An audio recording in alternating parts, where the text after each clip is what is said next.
and so on. So that's a lot of money. I mean, that's enough money to buy every... Let's just get into the video. I'm at a loss for words. Although, actually, you know what? Before we do that, we just recently had a round of discourse on whether AOC is wealthy or not. She makes $174,000 a year, plus whatever side deals. Just recently had a round of discourse on whether AOC is wealthy or not. She makes $174,000 a year, plus whatever side deals she has going on. That's her salary from Congress, $174,000 a year. So that means that every 3 years, she's grossing $500,000 and so on. So that's a lot of money. I mean, that's enough money to buy off most people. That's enough money so that, you know, most people would just not want to rock the boat and keep going along with whatever it is. You know, and she went in saying, I don't care if I'm a one-term congressperson, we gotta, you know, rock the boat and bring the ruckus and all this stuff. And then meanwhile, it's like just been a steady dampening down of what the demands are and what the strategies are. And, you know, yeah, when you go from making, you know, $40,000 a year or whatever to $174,000 a year, I could see not wanting to rock the boat, plus all the other special treatment that you're afforded and the position to have book deals and whatever else is going to come along with all that fame and prestige. Okay? So that's a very limited case. Now imagine you were making that much every single month. How much integrity to the positions do you think you're going to have at that point? And also, does it become the... Because so, okay, I have a Patreon, as I mentioned. Treatment that you're afforded and the position to what the strategies are. And, you know, yeah, when you go from making, you know, $40,000 a year or whatever to $174,000 a year, I could see not wanting to rock the boat, plus all the other special treatment that you're afforded and the position to have book deals and whatever else is going to come along with all that fame and prestige. Okay? So that's a very limited case. Now imagine you were making that much every single month. How much integrity to the positions do you think you're going to have at that point? And also, does it become the... Because so, okay, I have a Patreon, as I mentioned. I make, you know, maybe 1/900th or so of what Hassan is making currently. I spend a lot of time on this channel. I need that money. I'm not independently wealthy, okay? So, you know, if people want to throw some money my way, I very much appreciate it because I need to pay rent. I need to buy food. I need to buy clothing. I need to do the things that I need to do to maintain myself as a working person out there in the world. I'm not independently wealthy, and I can't just sit back and not work. So yeah, I mean, I spend time on this. It's time that I'm not spending doing wage work. And if people want to support me in this, then that is tremendous. Ultimately, I do feel like it needs to be done, but that is tremendous. Ultimately, I do feel like it needs to be done, but having the support makes it that much easier to do it and probably to do more of it than I would be doing otherwise. It's a strong motivator and keeps me going at a time when, again, I think people really do need this information and we need to build an actual socialist movement because we're facing economic and political crisis, particularly in the US, anyway, which, I mean, really threatens the whole world. So yeah, for my part of contributing to a solution, I would love to be compensated for some of that time with donations. But the question becomes, when are you just getting rich off of the movement, you know, on a personal basis? I know for me, if I was ever making like $40,000 off of this, I mean, I'd be set and everything else would be going into donations, like by far. Yeah, I can't even imagine. And that's a year, again, not a month. Not a month, okay? Once you have met, you know, whatever the standard is for a working person, and you're serious about your convictions, your political convictions, it is time to start putting that money to good use, not just buy yourself a $3.5 million house or whatever it is. So, you know, but you see people simping for this, and I'm just flabbergasted. Like, honestly, it's just speechless watching, And I just kept asking these people on Twitter when I'd see it, I'm like, is he paying you for this defense? Because you really should demand a raise. Speechless watching, simping for this. And I'm just flabbergasted. Like, honestly, it's just speechless watching, and I just kept asking these people on Twitter when I'd see it, I'm like, is he paying you for this defense? Because you really should demand, when I'd see it, I'm like, is he paying you for this defense? Because you really should demand a raise if you're not getting paid. Because he is just claiming to be for the certain kind of politics which would, advance the mass struggle. And he's getting totally rich off of it. And if that doesn't bother you, this is a fight against the private ownership of the means of production, surely, which also, though, results in the amassing of for the certain kind of politics which would, advance the mass struggle. And he's getting totally rich off of it. And if that doesn't bother you, this is a fight against the private ownership of the means of production, surely, which also, though, results in the struggle. And he's getting totally rich off of it. And if that doesn't bother you, this is a fight against the private ownership of the means of production, surely, which also, though, results in the amassing of personal fortunes,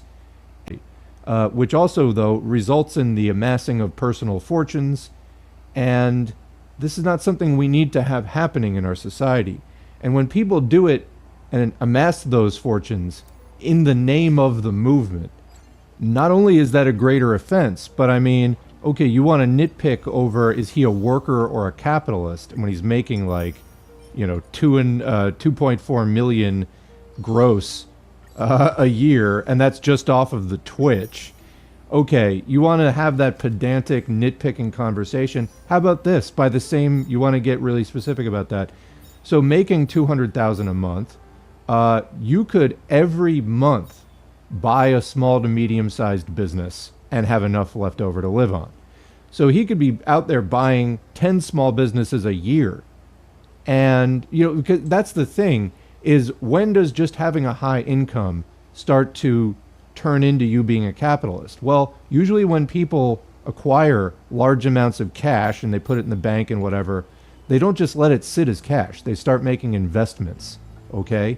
So at that point, you start becoming petty bourgeois and, having a stake in the overall capitalist system. So, yeah, when people try to do that sort of pedantry of well, does he technically own any capital? And it's like, just stop, because you're deliberately obfuscating the very real concerns that people have about exploiting the movement for your own personal wealth. Now let's get into the video. I feel like there's something going on. I feel like there's something in the news. I don't know. I woke up immediately. My timeline is people defending me, people shitting on me. It's wild. And then I start seeing the messages and I'm like, oh boy, here we goes again. Another day of wonderful discourse here at twitch.tv. That's right, folks. New controversy just dropped. We're getting right into it, dude. Everybody knows how much money I make, at least in this community. It's up there for a reason. For those of you who are unaware, there was a massive data breach over at Twitch, and its source code is out in the wild. I don't even know how the website is up right now. I don't know how the it's working, but this morning I woke up to a 125 gigabyte data leak. I don't even know how protected my information is on Twitch. I don't know anything. But according to a report by VGC, an anonymous hacker posted 125 gigs of torrent links containing all of Twitch, literally, including its source code and commit history going back to the start. The leak also contains streamers' income since 2019 and information that suggests that Amazon-owned streaming platforms Steam rival Vapor may really exist. Now, of course, for most of the content creators that you are seeing with how much their earnings are, which immediately was made into this wonderful little list so you can with streamers of Twitch, literally, including its source code and commit history going back to the start. The leak also contains streamers' income since 2019 and information that suggests that Amazon-owned streaming platforms Steam rival Vapor may really exist. Now, of course, for most of the content creators that you are seeing with how much their earnings are, which immediately was made into this wonderful little list so you can take a look at it. But this is nothing. Like, for me, this is pretty much all of the revenue, because all of my revenue comes from subscription and like the Twitch payouts. For most people, they also have ad deals, sponsors, merchandise, and numerous other ways that they make money. So it's even more money than the way that you see over here. Significantly higher amounts of money. That revenue number right there is from 2019 until now. This is the total earnings. I don't know if this is the total earnings as in like gross revenue or how much Twitch streamers get back. Vice article including comments from a former security engineer at Twitch. The Twitch hack is worse for streamers than for Twitch. The leak of the source code and some internal security files does not expose sensitive data, according to a former Twitch employee. The leaker said it's part one of the leak, but did not say what else might be coming. The leak posted on 4chan included source code, internal tools, and crucially, spreadsheets that detail how much money every streamer on the platform, including Twitch's biggest stars, make. Motherboard has begun to analyze some of the files within a breach and has spoken to a former member of Twitch's security team who believes that the stolen source code and scripts are not devastatingly sensitive. What's sensitive is the streamer revenue data and any potential personal information about streamers that could come in future parts of the leak. That part is fucking terrifying. That part is terrifying. Of course, no one gives a fuck about that. Like, no one cares. People are gonna literally... I don't know what kind of information has been collected. I don't know what I'm gonna need to fucking do to protect myself even further. That's, like, actually terrifying. Twitch has confirmed the breach in a tweet. Our teams are working with urgency to understand the extent of all this, the company wrote. We will update the community as soon as additional information is available. I'll be very surprised if more comes from this, to be honest. But yeah, you are right to worry about the possibility until Twitch does an investigation and figures out who accessed what and when. Asmund, thanks you for being here. What? I like the transparency to hold LARPers like Hassan accountable. Subbing until you're #1 has. Accountable for what? People giving him money? Like, I literally have my fucking subscription count up there on the top of the corner. I am more transparent with this community, perhaps more than I should be. In a lot of instances, that transparency bites me in the fucking ass because dumbass parasocial dipshits think they know better about my situation than I do. And will literally be like, huh, actually, you're not doing a great thing. Fuck you, whatever. But even then, I have everything. This is not surprising to many of you who have been in this community for a very long time because I've had my fucking subscription count up there for years.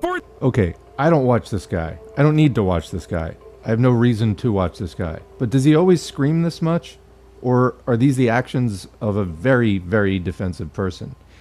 If he really was not bothered by this and didn't feel threatened by this at all, why is he raging out so much? Just point to the number and just be like, yeah, this is not new information. The number's been up there the whole time. Moving on. Instead, you know, this seems like the actions of a guilty person to me. You know, I'm still waiting for the defense of, yes, I deserve $200,000 a month, which I'm collecting in the name of, you know, like I said before, basically, you know, what I do at Socialism for All, for my part, this is teaching. I'm an educator. That's basically how I see my role here. I teach socialist history and theory. And, you know, the maximum salary that I think I'm entitled to is whatever the standard is for a teacher, an educator, you know, modest, not talking six figures here. That's the most I think that anybody is reasonably entitled to in a position like this, you know, just a teacher's salary. So $200,000 a month, though, justify that. I mean, you know, that's the issue that people are hitting on, is justify it. Can you justify it? Or are you just going to go scream that, you know, the number's up in the top of the screen and it's always been and blah, blah, blah. Just justify it. That's all you need to do. Just justify it. Let's hear it. This video is 20 minutes long, by the way. So I think there's going to be a lot more yelling out of this guilty conscience. This particular fucking reason to be like... More yelling out of this guilty conscience. This particular fucking reason to be like, look, I'm a fucking leftist and I make a lot of fucking money from subscriptions for content that is literally free. Not only is it free, but the IP itself is fucking free for other people to literally fucking take and use, as long as it's not disparaging of me and as long as it's not like violating other content creators and what they want to do with their own IP because I'm like reacting to shit. There are entire industries called the Hasanabi Clips complex that makes a killing by just taking these clips from the stream where I'm streaming 8 fucking hours a day to 10 hours a day. And guess what? Ultimately, I generate money for Twitch. Oh my God, That's how it no. works. They take a percentage of that because they host the servers, and that's it. Show your text when people are funny. Yeah, dude. Yo, let me just give you guys my social security number while I'm at that, too. Like, what a fucking psychotic, idiotic fucking take, dude. Anyway. So this is basically an attempt to dodge. It's a defense via strawmanning, basically claiming that the critics are saying one thing when they're in fact saying another. The people criticizing this that I've seen are concerned that somebody calling himself a communist is making huge amounts of personal wealth off of the movement, not off of, in Friedrich Engels' case, family money or whatever, but directly taking money from people, whether it's subscriptions or whatever it is, and putting it in his pocket and buying a house and all this other stuff at a time where if you feel like there is this urgency, of people need to be organizing politically and we need to fund political organizations and all this other stuff so that workers' organizations can have some infrastructure and that kind of thing. So, okay, yeah, take care of yourself. Everybody needs certain amount, buying a house and all this other stuff at a time where if you feel like there is this urgency, of people need to be organizing politically and we need to fund political organizations and all this other stuff so that workers' organizations can have some infrastructure and that kind of thing. So, okay, yeah, take care of yourself. Everybody needs a certain amount of money to just reproduce yourself, for shelter, for food, for clothing, certain and that kind of thing. So, okay, yeah, take care of yourself. Everybody needs a certain amount of money to just reproduce yourself, for shelter, for food, for clothing, basic grooming expenses, whatever other kind of personal needs that you have. Obviously, people need to take care of themselves. There's a big gap, though, between taking care of yourself and making $200,000 a month. And that's what the criticism is what are you spending this money on? And shouldn't you maybe be using that to help the movement? Or just turn off your subscriptions at a certain point if you don't want to be personally responsible for handling, all that money that's going to be donated and in your name. Then just turn off your subscriptions and say, hey, donate to this place instead. Do it, you can even do it in my name if you want, whatever. But send it somewhere else. I don't want your money anymore.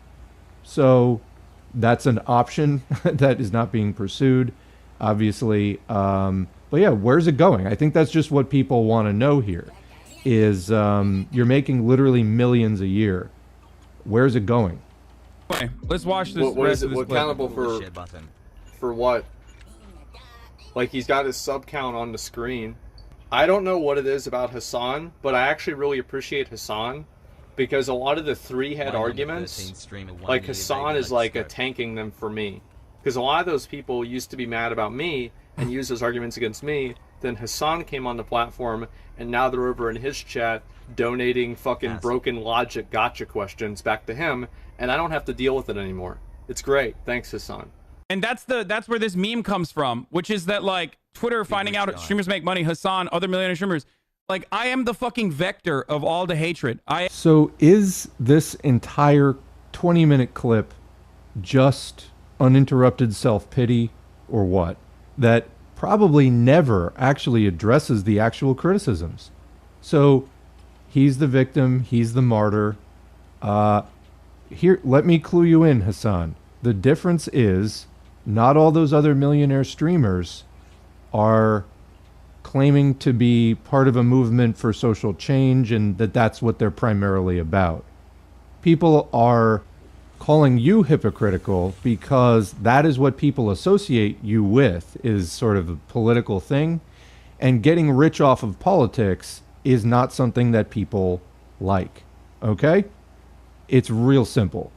If you could address that, that would be great. Rather than just, he's trying to stoke sympathy and pity from his audience to just rally around him more tightly. I see no effort to actually engage with any of the criticism. the place that you can direct all this anger toward. And by the way, I get the fucking anger. Not only that, but I will talk about the other side of the situation as well. But like, that's it. Everybody's like, oh man, it's fucking, this guy fucking claims he's a leftist, like blah, blah, blah, blah, blah. And now everybody fucking will turn around and shit on me as they have already. Like when it was first popping off, like you don't see fucking Asmongold trending on Twitter. You don't see Ludwig trending on Twitter. It's Hassan, because oh my God, streamers make money. Oh my God, Hassan. Now, the reason why I love this story is because like there are obviously a lot of people who love their streamers that are in this fucking leak, right?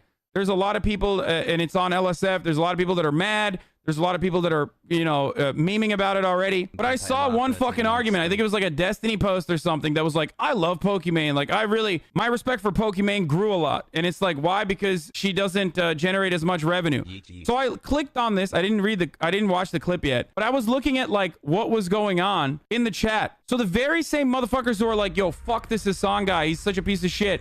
Are literally like, big respect to Tyler 1. He hasn't been a top dog in the law section for that long compared to people like Cutie Pie. Tyler 1 stopped taking donations. The donation link is gone from his Twitch page, but some people are insane. They go through Streamlabs to donate. He doesn't do sponsored streams. Like, people are celebrating some of the other content creators, which, by the way, they deserve celebration and praise. But like, people are celebrating other content creators for doing shit that I've been doing already. Like, donos are always off on my fucking stream. I yell at you for donating. I turn off fucking TTS. The only reason why I have it on is because it's fun. It's not like it's a fucking big revenue earner for me. Okay? I rarely ever fucking do sponsor streams. I did one last night. I don't know when the last time I fucking did a sponsor stream was since then. Wait, Hassan is trending with 37,000 tweets, but the Twitch leak has 2.4. What? Why are people so angry at Hassan? Trending with 37,000 tweets, but the Twitch leak has 2.4. What? Why are people so angry at Hassan? I wonder why. I wonder why so many people are mad at me. That's so strange. What a strange situation. Why are people so mad at me? I wonder what it is, because it's fucking insanity, dude. That's it. So here is somebody who is clearly not serious at all. Still, the minutes tick by in this video. There is no serious effort to engage with the criticisms. It's deflection and deflection and changing the subject. And then finally, just throwing his hands up. It's insanity. Well, it's not insanity, because I read a lot of the comments of people who are making this criticism. And what are you doing with the money? How much are you donating to socialist organizations? That was a common thought. Why not just try addressing some of it? So I don't know how much more of this we're going to watch. It is offensive and just, you know, it's manipulative in as far as he's trying to assert that all of this is just totally baseless and, quote, insane. It's insanity. When he just, you know, say, look, I make a lot of money and I keep it all for myself. If, you know, I mean, if that's what he's doing and he feels okay about it, then just say that and just say that. That's all you got to do. But this 20-minute flailing rant tells me actually something is really bothering you. What is it? Let it out. That's what it is. It's like motherfuckers are like, oh, dude, it's fucking fuck this guy. He makes money. He's successful. I fucking hate that. While still maintaining his values. That's what the fucking frustrating part about this is for a lot of people is like, oh, it's hypocritical. It's like, we just exposed you, dude. We just fucking exposed you. For what, dumbass? It's up there. You exposed me for something that's been fucking public information for years. And if you get mad and if you're angry, I understand it. I already had this controversy just on my own before this shit happened. And it was called the House Gate. Housanabi. This was literally exactly that. That was like when fucking Hassan, rich, but also fucking leftist. Fuck this guy. This used to happen to Chapo all the time when they were the most successful podcast on Patreon. They're socialists. They're on Patreon. They have the most successful Patreon. It is a age-old, classic-ass, bullshit-ass fucking line of criticism, which is that like, oh, you're a grifter, you're a grifter, you're a grifter. Motherfucker, this shit wasn't popping. I was saying the exact same shit to fucking 30 people, and now I'm saying it to 38,000 people, 36,000 people. If anything, I could have just switched up and been like, yeah, actually, yo, fuck this socialism shit, dude. Fuck this socialism shit. I'm out, dude. So I think that this is going to be the last part of the clip that I show. There's so much wrong with what he just said. First of all, today you're saying the same thing that you said before. I guess I'll take your word for that. I haven't been watching now or ever, so I can't compare personally. I don't have that knowledge. But I think that some of your fans might be concerned about, well, you're saying it today, but will you still say it tomorrow? After we've supported you, after we have put some of our hopes in you, and we've rallied behind you as a prominent voice, are you going to keep saying that? Or after you hit, I don't know, $10 million, are you going to decide, hey, you know what? I'm fully petty bourgeois at this point, and I cannot do this anymore. Thanks, I'm taking my money and going home. I think that that's part of the concern here, is that because of all of the wealth that you're quickly piling up, you really may not be that committed to this. Look at, for example, Hassan's uncle, Cenk Uygur, at the Young Turks. They got thrown $20 million, and they suddenly became a lot more favorable to Hillary Clinton. Now, you could say, well, it was a general election. They're just going with the basic liberal logic of vote as far left as you can. Arguably, that was Hillary Clinton, etc. But it did seem like the entire line changed when that money came in. And this is just, go look at socialist movements throughout history.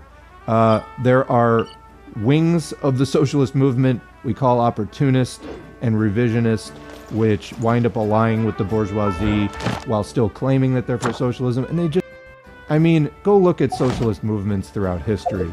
There are wings of the socialist movement we call opportunist and revisionist, which wind up allying with the bourgeoisie while still claiming that they're for socialism, and they just mislead their people. They mislead, call it history. That was Hillary Clinton, etc. But for Uygur at the Young Turks, they got pulled. Part of the concern here is that because of all of the wealth that you're quickly piling up, you really may not be that committed to this. Look at, for example, Hassan's uncle, Cenk Uygur, at the Young Turks. They got thrown $20 million, and they suddenly became a lot more favorable to Hillary Clinton. Now, you could say, well, it was a general election. They're just going with the basic liberal logic of vote as far left as you can. Arguably, that was Hillary Clinton, etc. But it did become a lot more favorable to Hillary Clinton. Now, you could say, well, it was a general election. They're just going with the basic liberal logic of vote as far left as you can. Arguably, that was Hillary Clinton, etc. But it did seem like the entire line changed when that money came in. And this is just, go look at socialist movements throughout history. There are wings of the socialist movement we call opportunist and revisionist, which wind up allying with the bourgeoisie while still claiming that they're for socialism, and they just mislead their people. They mislead the people who are following them, sometimes in ways that the people who they're leading can't pick up on. And then they wind up being misled, and then there's other people, criticizing it from the outside, and Hassan is just going to be like, oh, they're just haters. Well, look at this behavior for yourself. Ask how trustworthy this really is. I think, to me, this kind of flailing winds up being the end for these people in terms of being, having any kind of credibility. So good luck, Hassan. Actually, not good luck. You could really set all of this straight pretty easily by engaging in this whole discussion in some better faith, and you're not doing that, but instead refusing to engage with criticism. So I hope that you could really set all of this straight pretty easily by engaging in this whole discussion in some better faith, and you're not doing that, but instead refusing to engage with criticism. So I hope that plays itself out in a way that everybody can clearly see what the situation is. With that said, what do you think? Leave a comment. We'll continue the discussion below. Thanks for listening. Thanks to the current patrons whose names are on the screen. If you'd like to get your name on the screen, head to patreon.com/socialismforall and sign up for as little as $2 a month. Every donation is motivating and encouraging as well as materially helpful. So thank you for that. I am not independently wealthy, so the time I spend on this, I do appreciate the compensation. If you'd like to help out without a donation,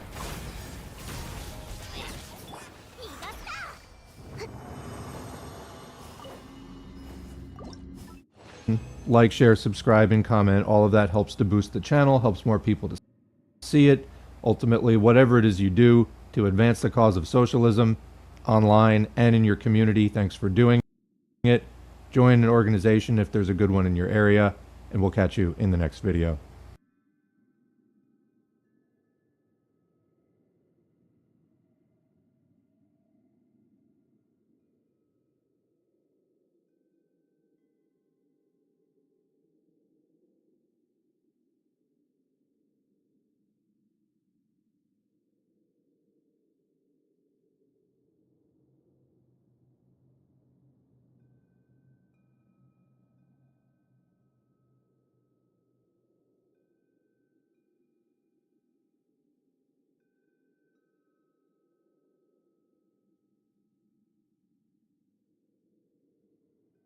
The follow-up skill or normal attack will automatically give him flat energy. This flat energy scales with the level of his skill, so even though, as we're going to see, his burst is responsible for the majority of his damage, you still want to level his skill, and I'm actually going to be crowning his skill, because getting more energy from his skill means that you have to build less energy to get his burst, which gives you the opportunity to build for more damage. So even though his skill isn't doing very much damage throughout your rotation, it's very impactful that you level it because of how much extra damage you can get out of his burst by having that flat energy. So let's get on to the burst. Even before we talk about any numbers, there's something weird going on here, because this is the burst symbol that I see in the menu, but when I close out, that's different. Durin's burst has two forms. When I close out, onto the burst. Even before we talk about any numbers, there's something weird going on here, because this is the burst symbol that I see in the menu, but when I close out, going on here, because this is the burst symbol that I see in the menu, but when I close out, that's different. Durin's burst has two forms, and which form is used is dependent on which version of his skill he used last. These two bursts are effectively 5-star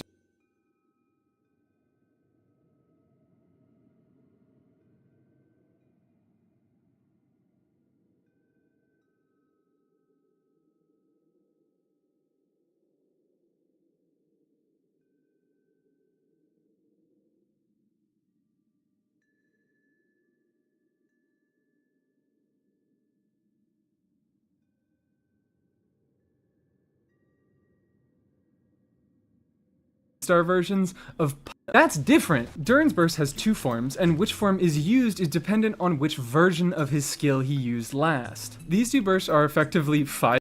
Weird going on here, because this is the burst symbol that I see in the menu, but when I close out, that's different. Durin's burst has two forms, and which form is used is dependent on which version of his skill he used last. These two bursts are effectively 5-star versions of Pyro Traveler's tap and hold skills. The skill version of his burst is PMC's tap skill, AoE pyro application that ticks at a faster rate. This one is centered on the enemy, unlike PMC, so it's a little more convenient that way, but each individual hit does less damage. The normal attack version of his burst is Pyro Traveler's hold skill. Higher individual multipliers, but they're single target and they hit slower. His kit calls these two forms the Dragon of White Flame and the Dragon of Dark Decay. I'm just gonna call him light mode and dark mode. Everyone's gonna call him light mode and dark mode, okay? It's light mode and dark mode, Durin. And then I didn't even use those phrases because I barely used dark mode Durin. Now by default, these two modes aren't very different, and it seems like you would always want to use dark mode, at least in single target, because it has the higher damage. But his A1 passive is really where the two modes diverge. In light mode, he becomes a res shredder. If any character in the party triggers any pyro reaction except for melt or vaporize, Durin shreds res for both elements involved. And then for dark mode, he basically gets the inverse, where where instead of shredding res for all elements except for cryo and hydro, he boosts his own damage against.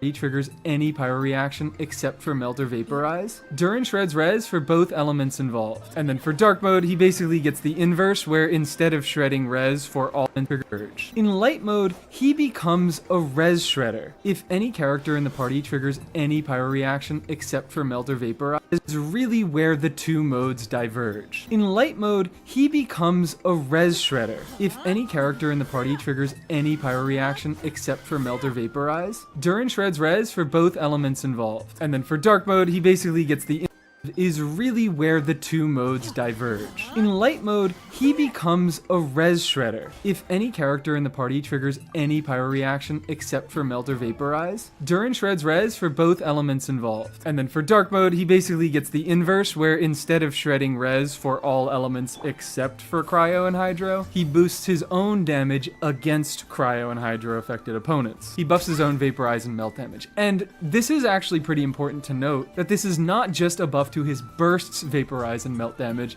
it is all his vaporize and melt damage. So it matters for on-fielding him when you're vaping or melting his normal and charged attacks. Now, I do have two more passives to go over, and boy almighty are we gonna take a long time talking about this one, but those are the basic components of Durin's kit. So before we go forward, I just want to do a quick recap so everyone knows exactly what's going on. Using skill lets him choose between using a normal attack or another skill. Using one of those will generate flat energy for him, deal damage, and generate particles. And his burst will change based on whether you use the skill or the normal attack. Skill mode, which is supportive mode, does lower damage on hit, but it hits faster, it applies pyro faster, it applies pyro and AoE, and if you trigger pyro reactions, Durin will shred res for the elements involved, as long as they're not hydro and cryo. The normal attack version of his burst, or the dark mode, does higher damage on hit and buffs Durin's own vape and melt damage, but he can't shred res, it's single target, and it hits slower. The vast majority of the time, you are going to be using light mode Durin, support Durin. I mean, I can't really call them support and DPS, that's why I want to call him light and dark, because they both deal damage. He's a damage dealer. He just deals less damage, but also shreds res in one of his modes. I guess I really should talk about his last Ascension passive before I really get into more stuff. Okay, I think I overcomplicated this passive in my original recording, so I'm gonna redo it. This talent boosts the base damage of his burst based on how much attack he has, and while that sounds really impactful, it's probably not as effective as you think it is. This passive isn't giving Durin stats that he can get from anywhere else, it's giving him an entirely new stat, a base damage increase on his burst. But because it doesn't give him a stat he can get anywhere else, it doesn't affect how you should build him. In Genshin, damage formulas are simple multiplicative equations, so the way to maximize your damage is to maximize every factor. You find every stat that your character can use, and you get them all as high as possible while finding a balance that gets the most damage. Giving him an entirely new stat doesn't cancel out his need for damage bonus, it doesn't cancel out his need for crit, it just makes attack a little stronger than it usually would be. So maybe if you have a bad pyro damage goblet and a good attack goblet with a lot of crit stats, this passive will make that attack goblet better than that pyro damage goblet, but your ideal main stats are still going to be attack damage crit. Not to mention, this talent has a limit. He gets 10 stacks of this effect, and then after his burst hits 10 times, it's gone. So there we go. I mean, I think that was easily the most complicated part of his kit right there. Durin is an exceedingly simple character. He just does damage, he applies pyro. If he's in light mode, he'll shred res. If he's in dark mode, he'll deal more damage. And you know what it means? When a unit is really simple and doesn't require a lot?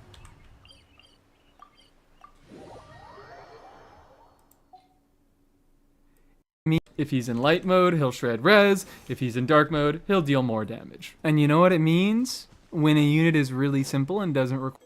He just does damage, he applies pyro. If he's in light mode, he'll shred res. If he's in dark mode, he'll deal more damage. And you know what it means? When a unit is really simple and doesn't require a lot?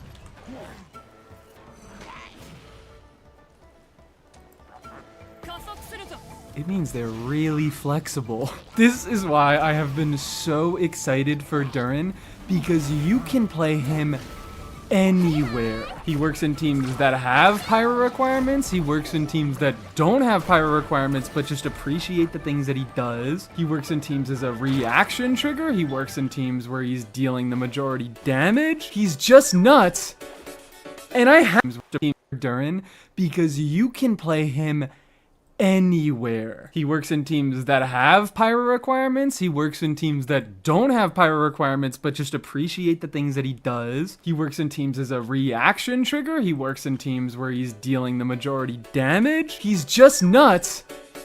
And I haven't even talked about the Hexencircle stuff. So we have just gotten our first round of unit buffs, which are some of the most exciting things to come to this game. And they are coming in the form of the Hexencircle Resonance. We have certain units designated as Hexencircle units, like Fischl, like Venti, like of course Durin. And putting two of these characters in a team will give you the secret right effect. It's Resonance, it's Hexencircle Resonance. And these characters get extra abilities. So actually, let's just open the book here. Actually, it's pretty convenient right now. You can kind of split these units into the top row and the bottom row, where for these units, Hexencircle is more of a requirement to make their kits work now. And for these units, Hexencircle is more of an incentive that just makes them a little bit better. Let's start off with Durin. Obviously, this video is about him. All Hexencircle Resonance does for him is increase the numeric effect of his A1 passive. By default, his A1 passive shreds 20% res, and it gives 40% vaporize and melt damage bonus. With another Hexencircle member in the team, that 20% gets boosted to 35, and that 40% gets boosted to 70.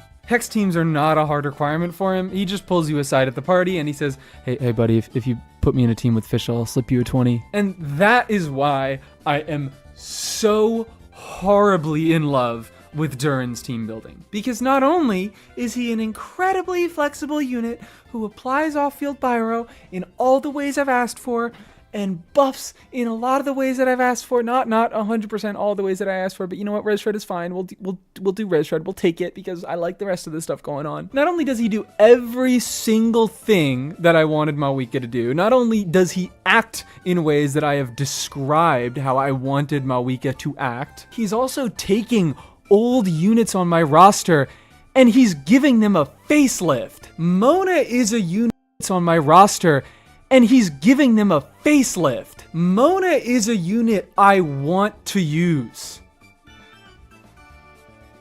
Mona is a unit I want to use. I have not been having to force Mona in any teams. I have not had to I'm not trying to find scuffed things to do with Mona. She's just good. I'm using her because she's a good unit to put in that slot. I don't even know what to say. I don't even know what to say. I'm ecstatic that I get to use a Mona. The context of Durin has completely reinvented Mona for me, has completely reinvented Venti. Oh my god, we need to talk about Venti this video. When I get Albedo, I will be gluing them together. And just so I'm 100% clear, these are not Durin specific effects. These effects unlock with any 2 Hex Array units. Durin is just easily the best Hex Array unit right now. I mean, I don't really think that's controversial. He's fighting a bunch of 1.05 stars. It's like Sucrose and Fit. Durin is just easily the best Hex Array unit right now. I mean, I don't really think that's controversial. He's fighting a bunch of 1.05 stars. It's like Sucrose and Fischl are his strongest competition by a long shot. But Durin has given me access to so many teams that I've wanted to play with Mawika, and he has made these teams teams that I've wanted to play with Mawika, and he has made these teams better, and he has made other bad units on my account also better while doing it. I can't get over it. I can't get over it. The joy of just having a level 80 Mona suddenly become an extremely useful unit to have on my account is mind-blowing. Become an extremely the joy of just having a level 80 Mona suddenly become an extremely useful unit to have on my account is mind-blowing. This is one of the rare situations where I don't think I was hyped enough for these characters. I am way happier with Mona, with Venti, with Durin than I thought I would be. Now, before we talk about more team stuff, I should probably address the elephant in the room. Yeah, I got the weapon, but it's not leveled, and also it's not relatable, so I'm not going to be using it this video. I got the talk happier with Mona, with Venti, with Durin than I thought I would be. Now, before we talk about more team stuff, I should probably address the elephant in the room. Yeah, I got the weapon, but it's not leveled. And also it's not relatable, so I'm not going to be using it this video. I am going to be sticking to Alley Flash. High base attack, it's a damage bonus effect that disables when the user takes damage, so it should probably address the elephant in the room. Yeah, I got the weapon, but it's not leveled. And also it's not relatable, so I'm not going to be using it this video. I am going to be sticking to Alley Flash. High base attack, it's a damage bonus effect that disables when the user takes damage, so it works pretty well for an off-fielder like Durin. I mean, this is one of the 4 stars on this banner. It's meant to be the stand-in for his sig. So I'm running Alley Flash, and I'm just gonna stick on Noblesse for the whole video. I'm sorry, I can't be bothered to switch around artifacts. There are a lot of contexts in which you should use different sets for him. Crimson Witch is currently his best DPS set, but don't farm it because who knows? Maybe there's a Hexen Circle artifact set coming out in who knows? 19 days. Sorry, I can't be bothered to switch around artifacts. There are a lot of contexts in which you should use different sets for him. Crimson Witch is currently his best DPS set, but don't farm it because who knows? Maybe there's a Hexen Circle artifact set coming out in who knows? 19 days, 6 hours, 4 minutes, and another 3 weeks. So 40 days, 6 hours, and 4 minutes. So yeah, right now, Crimson Witch is his highest personal damage. I think some situations, if your energy needs somehow get particularly high, if you don't want to bother leveling his skill, Emblem can be an effective set. And then in Dendro teams, he runs Deepwood. But generically, Noblesse is a very good set for him. It's burst damage bonus, almost all of his damage is burst damage, and he benefits from the 20% attack buff that it gives. So it's just a good combination supportive and DPS set for now. He has a few good set options, but I'm just gonna be sticking with Noblesse because I'm lazy. So starting with this team, it's really funny because it is a very good set for him. It's burst damage bonus, almost all of his damage is burst damage, and he benefits from the 20% attack buff that it gives. So it's just a good combination supportive and DPS set for now. He has a few good set options, but I'm just gonna be sticking with Noblesse because I'm lazy. So starting with this team, it's really funny because it's just a Sethos Aggravate team, but we replaced our Res Shredder. Fischl is the Aggravate unit. You're not playing Aggravate if you're not playing Fischl. Nahida's a strong Dendro player, she's an EM buffer, she is a decent damage dealer, but she previously could cause some issues with getting an Electro Aura on your enemy and getting an Electro Swirl, therefore getting your Res Shred from V. Good combination supportive and DPS set for now. He has a few good set options, but I'm just gonna be sticking with Noblesse because I'm lazy. So starting with this team, it's really funny because it's just a Sethos Aggravate team, but we replaced our Res Shredder. Fischl is the Aggravate unit. You're not playing Aggravate if you're not with the good set options, but I'm just gonna be sticking with Noblesse because I'm lazy. So starting with this team, it's really funny because it's just a Sethos Aggravate team, but we replaced our Res Shredder. Fischl is the Aggravate unit. You're not playing Aggravate if you're not playing Fischl. Nahida's a strong Dendro player, she's an EM buffer, she is a decent damage dealer, but she previously could cause some issues with getting an Electro Aura on your enemy and getting an Electro Swirl, therefore getting your Res Shred from VV. But with Durin, we're not having that problem. To shred Res, all he needs are Pyro reactions, and you're getting pretty consistent burning triggers and pretty consistent overload triggers. So that's all Pyro, Dendro, and Electro Res Shred taken care of. And also Fischl is conveniently also a Hexen unit. So she enables the extra Res Shred on Durin and all Pyro, Dendro, and Electro Res Shred taken care of. And also Fischl is conveniently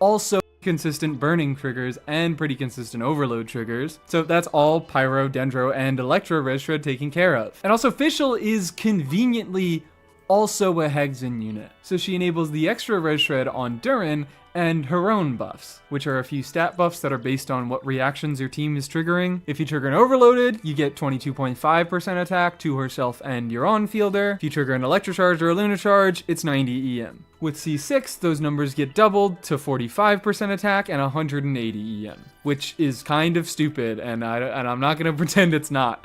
She didn't need that. She didn't need that. It's ridiculous. Not complaining, just stating. So it's Sethos' old best in slot team, but now we have a res shredder for all the elements involved, who is also dealing a bit of personal damage by himself, and enabling Fischl to further buff mostly herself, because we're not getting any Lunacharge triggers, we're only getting Overload triggers, we're getting an attack buff, and Sethos doesn't really care about attack buffs, but she does buff herself, so that is meaningful for her damage. In any case, Durin just kind of slid into aggravate teams and slotted weirdly well, and now Sethos has a new best team again. Yay! This happens like every other patch now. You guys, you can probably stop telling me that Sethos has a new best team, because doesn't damage by himself, and enabling Fischl to further buff mostly herself, because we're not getting any Lunacharge triggers, we're only getting Overload triggers, we're getting an attack buff, and Sethos doesn't really care about attack buffs, but she does buff herself, so that is meaningful for her damage. In any case, Durin just kind of slid into aggravate teams and slotted weirdly well, and now Sethos has a new best team again. Yay! This happens like every other patch now. You guys, you can probably stop telling me that Sethos has a new best team, because I can just assume that a new unit will give Sethos a new best team. Oh yeah, also fun decision here, because there isn't a defensive slot. I don't actually think it's desperately necessary, because you can just use Sethos's properties as a ranged unit to avoid taking damage. But if you really want a defensive option, just put Nahida on her Sig, guys. Come on, it's free. You can craft it. They were nice enough to give Nahida's Sig as a craftable, and you guys are just ignoring it.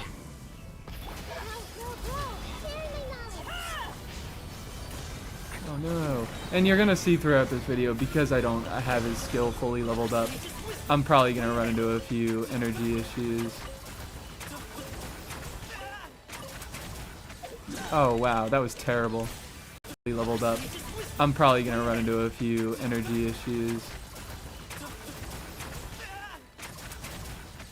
Oh wow, that was terrible. That was terrible gameplay. Man, trust me, I promise I'm a Sethos player. Most of this video is probably going to be talking more about what Durin actually does for a team, because as I've been over, he is not really a crazy complicated unit. What is so interesting about him are his implications for team building, and how he makes you want to slot in other Hex units, or how he makes you want to slot in himself to teams where other Hex members already exist. So going from one of those teams where we already have a Hexen circle that exists and we can throw in Durin to get a bunch of extra free value, let's go to a team where we include a Hexen unit because of Durin. So I was suspicious about this team. I was suspicious about this team because I did a little bit of testing before the buffs came out, running Xinyan, who has the same application as support Durin does. I guess I should quickly talk about what Mona actually does. In her base kit, her burst, she buffs a bunch of damage bonus up to 6 this team. I was suspicious about this team because I did a little bit of testing before the buffs came out, running Xinyan, who has the same application as support Durin does. I guess I should quickly talk about what Mona actually does. In her base kit, her burst, she buffs a bunch of damage bonus up to 60%, talent level 10. Her base kit, her burst, she buffs a bunch of damage bonus up to 60%, talent level 10. Her biggest issue is that her buff only damage quickly talk about what Mona actually does. In her base kit, her burst, she buffs a bunch of damage bonus up to 60%, talent level 10. Her biggest issue is that her buff only lasts 5 seconds. It does last more than 5 seconds. There are a lot of odd rules about that, but I don't want to get into that right now. Please, just, it has a short uptime is the point. And she has kind of high energy needs because she never catches her particles on field. Her Hexen buffs have fixed both of those issues in one fell swoop by requiring her to do a few normal attacks on field to extend the duration of her burst. Each normal attack hit extends the burst by 2 seconds up to 8 seconds, so you got a normal attack 4 times. So now she skills, she bursts, she does a few normal attacks. Those make it so that the burst lasts longer, and you can burst buffs have fixed both of those issues in one fell swoop by requiring her to do a few normal attacks on field to extend the duration of her burst. Each normal attack hit extends the burst by 2 seconds up to 8 seconds, so you got a normal attack 4 times. So now hit her to do a few normal attacks on field to extend the duration of her burst. Each normal attack hit extends the burst by 2 seconds, up to 8 seconds, so you got a normal attack 4 times. So now, she skills, she bursts, she does a few normal attacks. Those make it so that the burst lasts longer, and you can just benefit from the effects of the buff for longer. But doing those normal attacks gives her a little bit time to stand on field for her skill to explode so she catches the particles, which heavily reduces her functional ER needs and lets her run more supportive weapons like TTDS. So Mona is like just a good unit now. She just is straight up nice. She has good buffing options. The buff in her kit actually, like, it lasts a decent amount of time and it like works now. Her constellations give you a few more buffs to her burst, so of course extending her burst makes all of these buffs last a lot longer and matter a lot more. Aside from just getting extra effects, like she buffs EM now.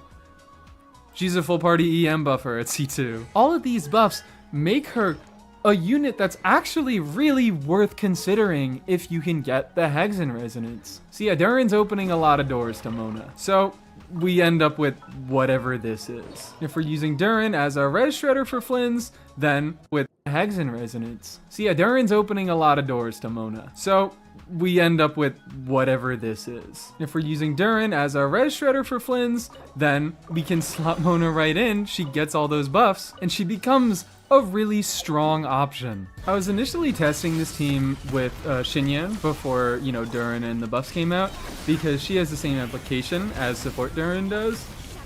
And I never had enough Hydra with Mona. Don't know what changed. Oh, I don't think I have the right artifacts. Oh no, I do have the right artifacts on Flynn's. But yeah, I seem to never have enough Hydra to get that second mini burst with Flynn's, because he needs to be triggering Electrocharge. He needs to have the Thunderclouds up to get that additional instance of Lunar Charge damage on his burst, which is the majority of damage on his mini burst. So when I was testing it out before, Mona didn't have enough Hydro to get that second Thundercloud up for Flynn's second mini burst. I don't know what changed, but it works now. You may be able to see in this rotation, the Hydra R itself, yeah, now the Hydra R is gone. I'm not getting it back because Mona doesn't have any off-field Hydra apart from her skill, which, does that really count? It lasts like 5 seconds. It actually might last exactly 5 seconds now that I look at that. See, in this rotation, the Hydra R itself, yeah, now the Hydra R is gone.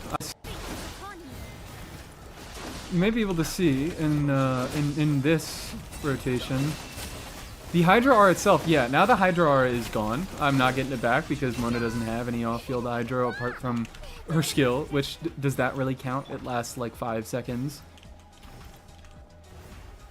It actually might last exactly 5 seconds now that I look at that. The Hydra aura is gone, but the Thundercloud is maintained long enough that Flynn's can still get both hits on his second mini burst. And I wanted to come back and shout out kind of, I guess, a more free-to-play variant version of this team, where you replace Mona with Ino to meet your Nod Cry requirements, and you replace Anefa with Fischl to meet your Hex requirements. Flynn's is a character where it's so easy to reach his maximum DPS. Almost all his damage is condensed within 2 periods of total invulnerability for him. Because of that, I like playing him in no sustain and forcing myself to engage with enemy mechanics. And this is a really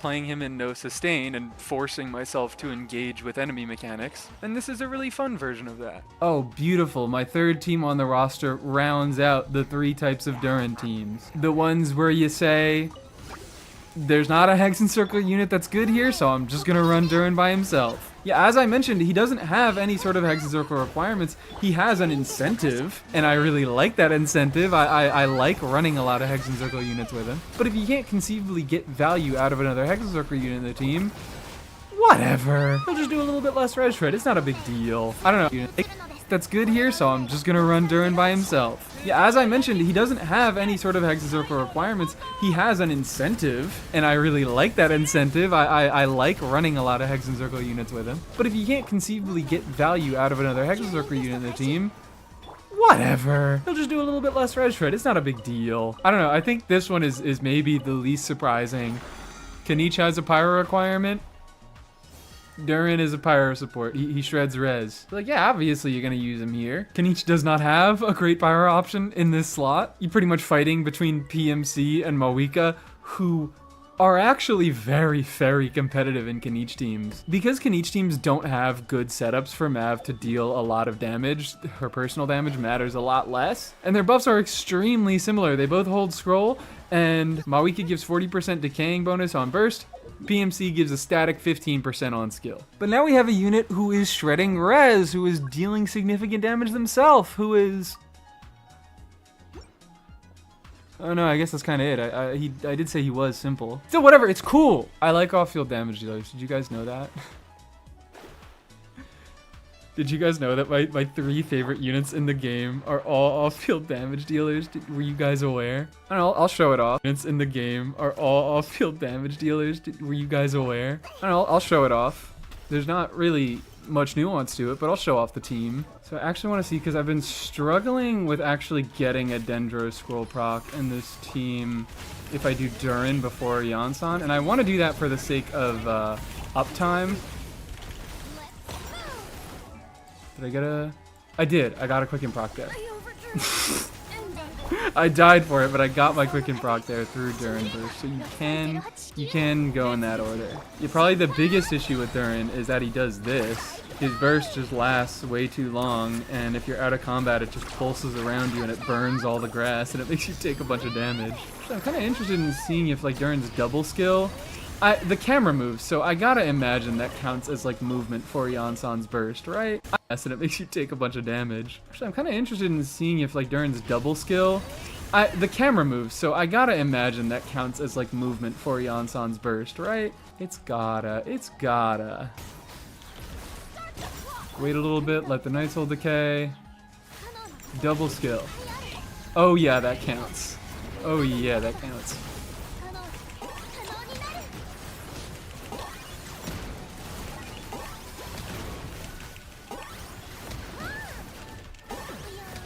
Did I just give 5 cannons while doing a double slide on the second hit? That's ridiculous. I got 5 cannons while playing like absolute garbage. That's why we love Emily, guys. That is the real reason why you pull Emily, because she makes 5 cannon each free, even if you suck. All right, let me finally do a full rotation so I can move on to the next team.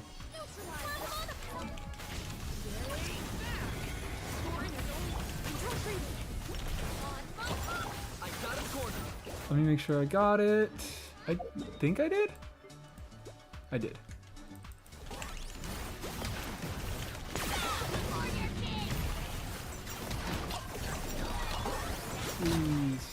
Alright, well, couldn't even do a full rotation. He died too fast.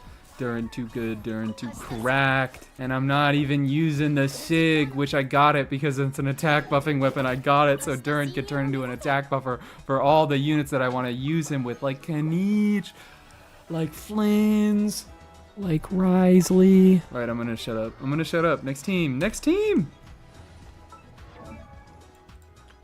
Oh. I legitimately forgot this team was next. Some of you may be asking, why are you bothering playing Burn Melt? Durin doesn't shred Cryo Res. He's not really buffing Risley at all here. What purpose is Risley servicing? You must be new here. I play Risley because I think he's hot and I want him to kill me, and even though Durin isn't providing any sort of... I play Risley because I think he's hot and I want him to kill me, and even though Durin isn't providing any sort of direct buffs to Risley, it's a combination of shredding res for himself and Emily, who...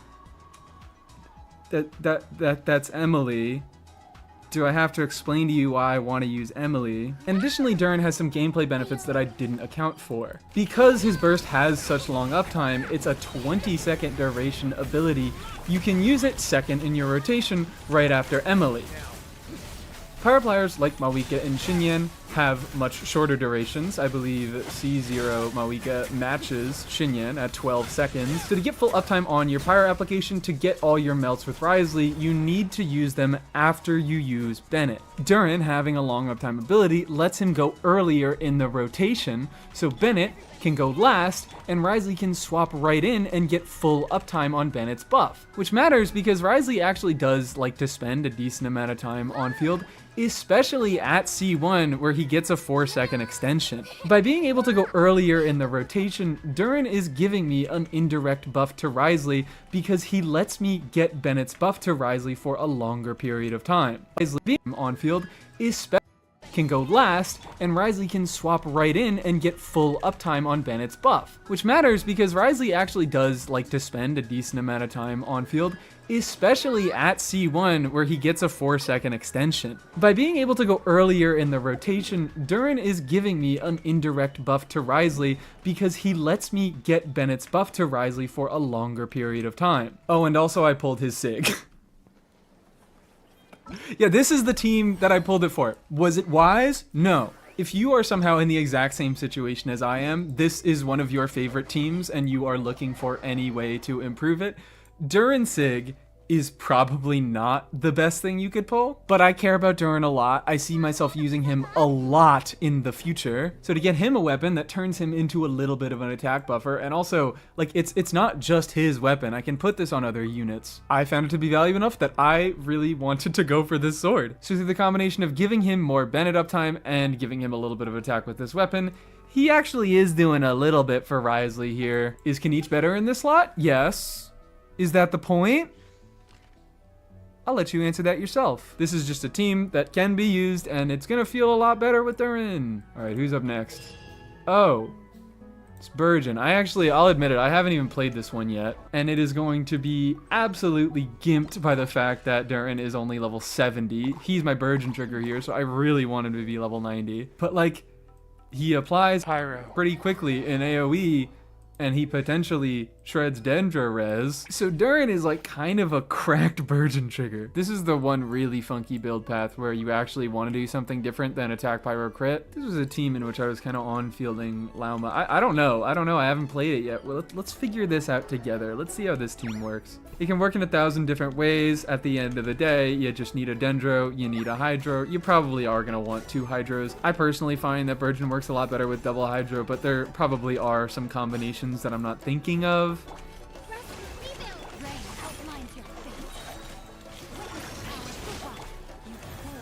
Wait, I was supposed to use hold skill.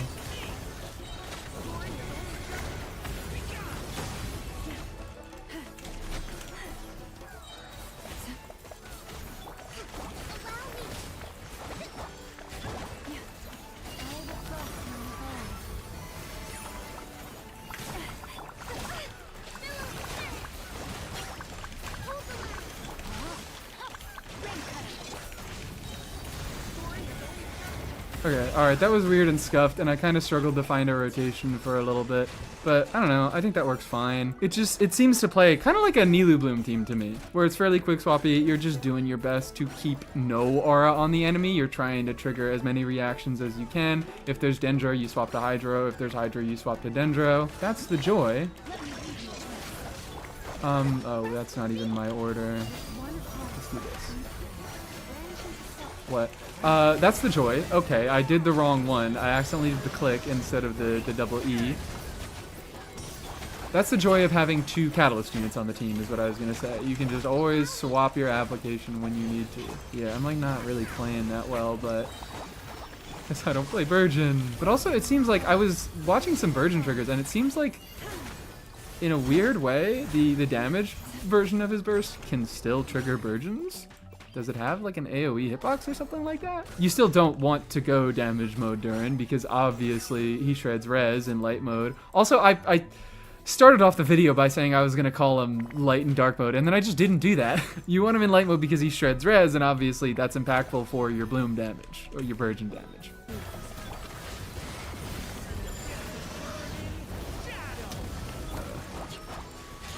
Where's the bloom? Oh, okay. Yeah, it just seems like it does have...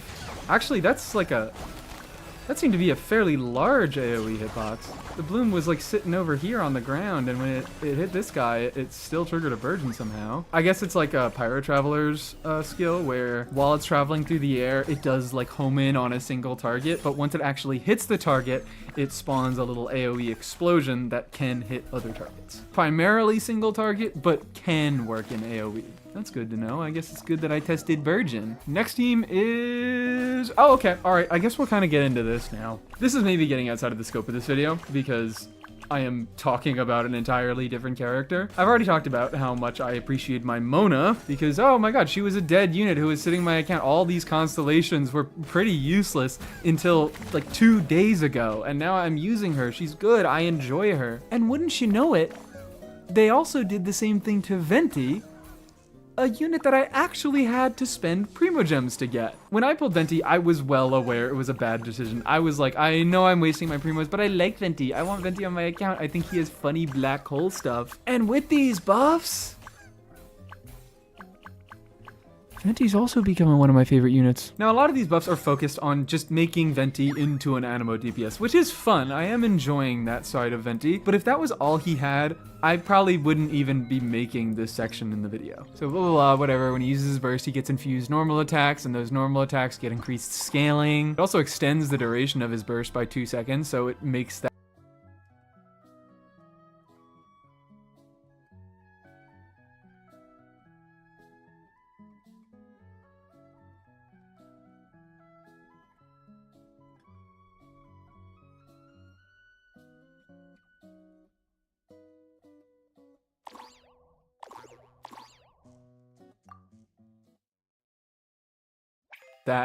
section in the video. So blah, blah, blah, whatever. When he uses his burst, he gets infused normal attacks, and those normal attacks get increased scaling. It also extends the duration of his burst by 2 seconds, so it makes that deal a little bit more talent damage by just the nature of it existing longer. That's all cool and good. Yay, yippee.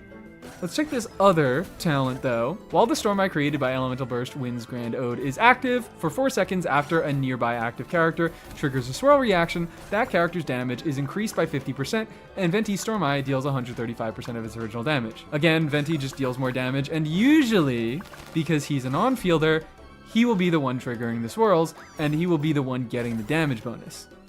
But it's not limited to him. Any character that triggers a swirl on field gets that 50% damage bonus. So already that's looking like a decent supportive utility for any Animo unit. Not only is he doing significant off-field damage and a little bit of grouping depending on the exact content you're going into, he also can potentially buff an Animo on-fielder. And you know what Durin does that next to no units in the game do?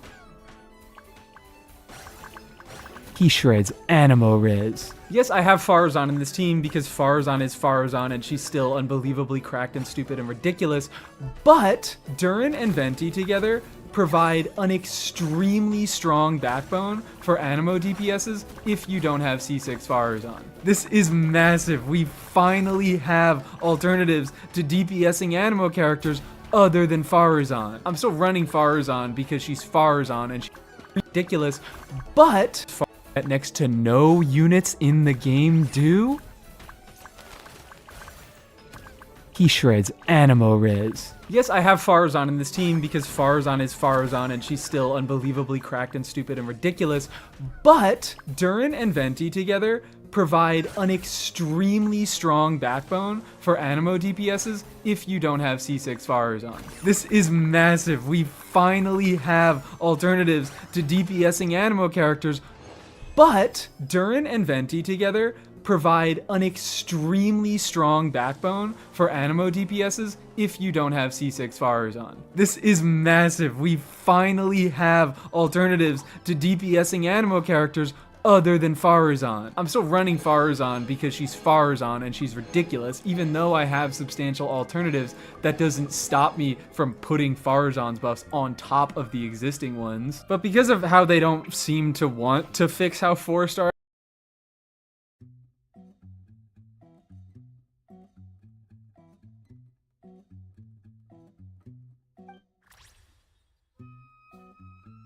acquisition works in this game, and you can never guarantee a C6 4-star. Having viable alternatives, even if those viable alternatives do require you to pull 2 limited units, these 2 limited units can at least be guaranteed. Another cool thing is that while Farazan is pretty much solely an Animo buffer, all her buffs are Animo damage related. Durin and Venti are a lot more flexible supports. Durin is Durin.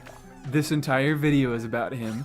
You know how flexible he is. I probably don't have to tell you. But he can shred res for multiple other elements on top of just Animo. And while Venti does require you to trigger a swirl to get that damage bonus buff, it's an all damage bonus buff. It's not just Animo. So of course, this is relevant to absorptions. Animo units that do talent damage of other elemental types. I mean, we're already looking at him right here. Venti's own burst absorbs. Kazuha's skill and burst absorbs. A decent portion of Lanyan's skill motion value is absorbed elemental damage. Let's talk about someone who I fear will get a little bit neglected this patch. I'm so sorry. But Yehoda has off-field damage, but it's not Animo. The Meow Balls are her source of off-field damage, and she gets those by absorbing other elements and spitting them back out. Meow Ball damage can't be Animo damage. When it comes to her burst, the personal coordinated assistance robot damage can be Animo, but if it attacks an enemy with a swirlable element on him, it'll convert, and the rest of its damage for that rotation will be non-Animo. And Yehoda is actually a unit that you can reasonably DPS at C6. Her multipliers aren't bad, and she gives this 50 crit value buff to herself as well as the rest of the party. So Venti and Durin make up a really strong core for buffing Animo units that aren't only dealing Animo damage. And I know you're probably all thinking the saddest part about all this, the saddest casualty is indeed Chaska. She can trigger swirls to trigger Venti's buffs, and she deals almost entirely non-Animo damage, so she doesn't benefit from Farazan basically at all. But of course, is indeed Chaska. She can trigger swirls to trigger Venti's buffs, and she deals almost entirely non-Animo damage, so she doesn't benefit from Farazan basically at all. But of course, to guarantee all your bullet generation, Chaska asks that you have 3 swirlable element units in your party of 3 different swirlable elements. And Venti is Animo. Venti is Animo, so he ruins everything. So sorry, Chaska. I wish you had it better. Although Durin is still going to be a very strong option with her. Let's stop talking about units that I don't have, and let's start looking at the units that I do have, and the units that I enjoy. I am just gonna do the classic. The classic. Himbermona on Song of Days Past. The classic. This is one of those situations where it's like Mona should be the one on Noblesse, and then Durin should be on a better damaging set. Oh, he should be on a damaging set. Cool. Good thing I checked that. This is one of those teams where Mona should be on Noblesse, and then Durin should be on a better damaging set.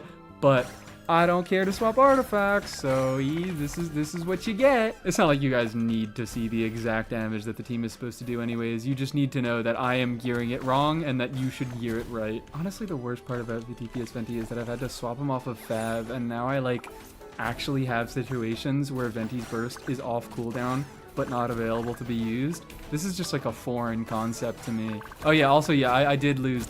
Could gear it right. Honestly, the worst part about the DPS Venti is that I've had to swap him off of Fab, and now I actually have situations where Venti's burst is off cooldown but not available to be used. This is just a foreign concept to me. Oh yeah, also yeah, I did lose the 50-50 on Durin's weapon, but I was fine with it. That's why I went on the banner, because I was fine with getting this weapon. It's a Venti weapon, and I've been enjoying Venti a lot in this form, and also it's official weapon, which is obviously far more important, because Fischl desperately needed the buff. She is not good enough, guys. She really needed me to pull a specific new best in slot weapon for her.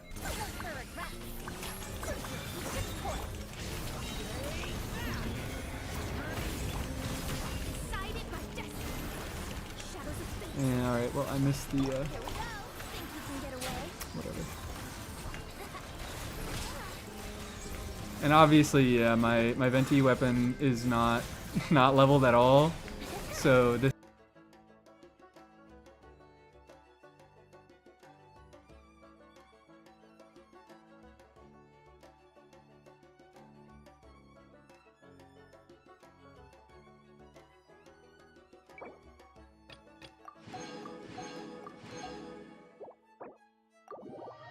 This is my Venti weapon is not leveled at all, so this damage is not representative. But this is just kind of a very basic concept of a Venti on-field team. There's nothing particularly special.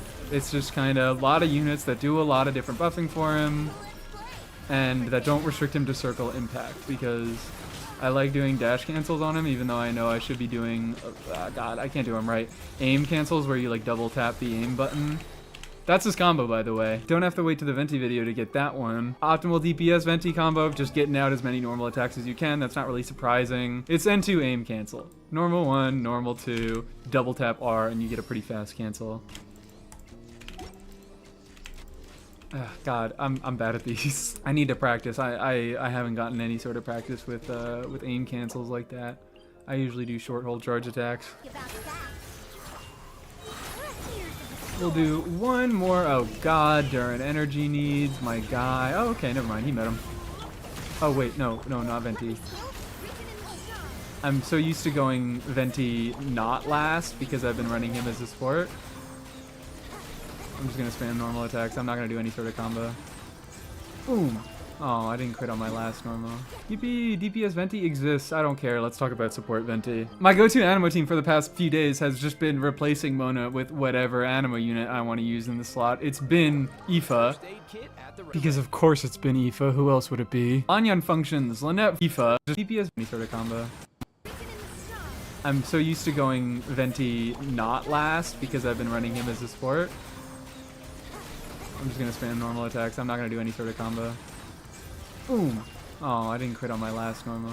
Yippee, DPS Venti exists. I don't care. Let's talk about support Venti. My go-to Animo team for the past few days has just been replacing Mona with whatever Animo unit I want to use in the slot. It's been Aoife. Because of course it's been Aoife. Who else would it be? Anyan functions. Lynette functions. Hazo Mona with whatever Animo unit I want to use in the slot. It's for the past few days has just been replacing Mona with whatever Animo unit I want to use in the slot. For the past few days has just been replacing Mona with whatever Animo unit I want to use. My go-to Animo team for the past few days has just been replacing Mona with whatever Animo unit I want to use in the slot. It's been Aoife. Because of course it's been Aoife. Who else would it be? Anyan functions. Lynette functions. Hazo functions. I feel like I've done a lot of Animo DPSing stuff in the past, so maybe this time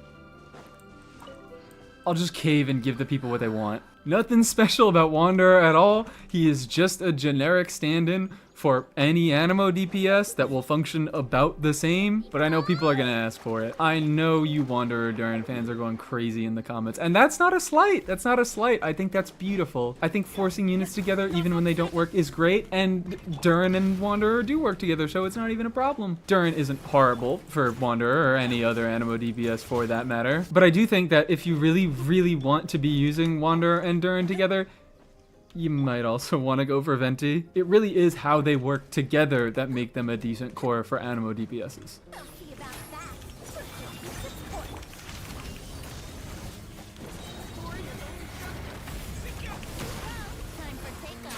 Do your normals so you can extend his burst length. Oh God, I didn't put any artifacts or weapons on Wanderer, did I? Okay, alright. Sorry, Wanderer fans. This time, this lander actually isn't warranted. This one's my fault. Ooh, he's gripping that Tupac. Ooh, he's gripping that. This one's my fault. Ooh, he's gripping that Tupac. Ooh, he's gripping that thing.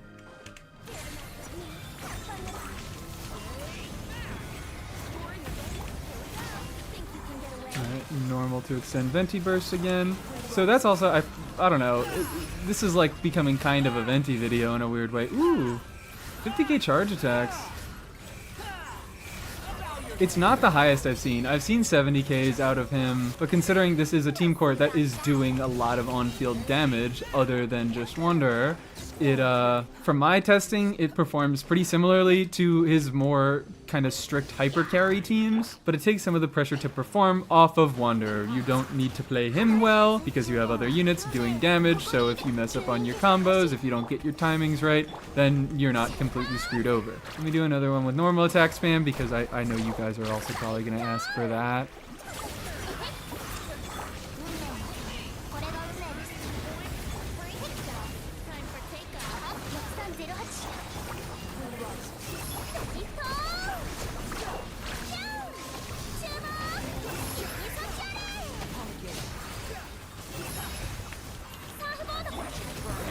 Get him!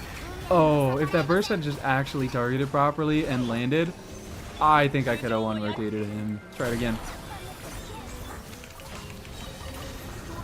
Oh.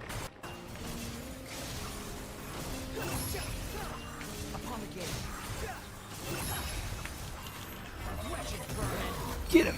Oh, if that burst had just actually targeted properly and landed, I think I could have one rotated him. Try it again.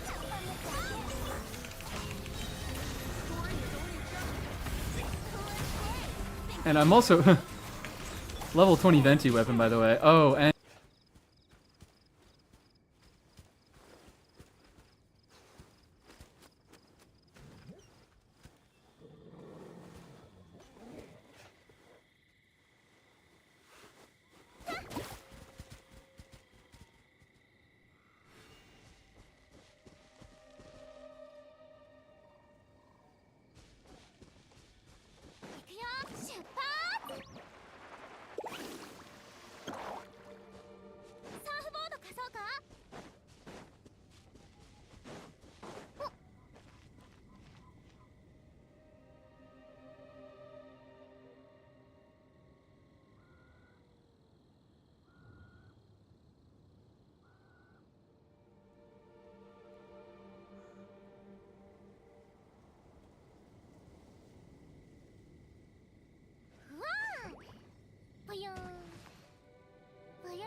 一人で何かに挑むとき、不可能なことはいっぱいある。でもみんな挑めば不可能だ。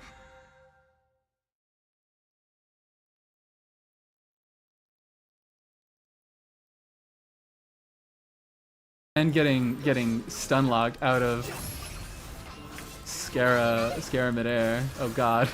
Yeah, that one was horrible. I mean, if you can't tell how much your performance on Wanderer actually matters, even in this team where I was saying it matters less, it still matters a lot. Wanderer is just a unit who's like that. He does require some skill to optimize, and because he's not the best, you probably do want to be optimizing him if you want to play him in a lot of endgame content.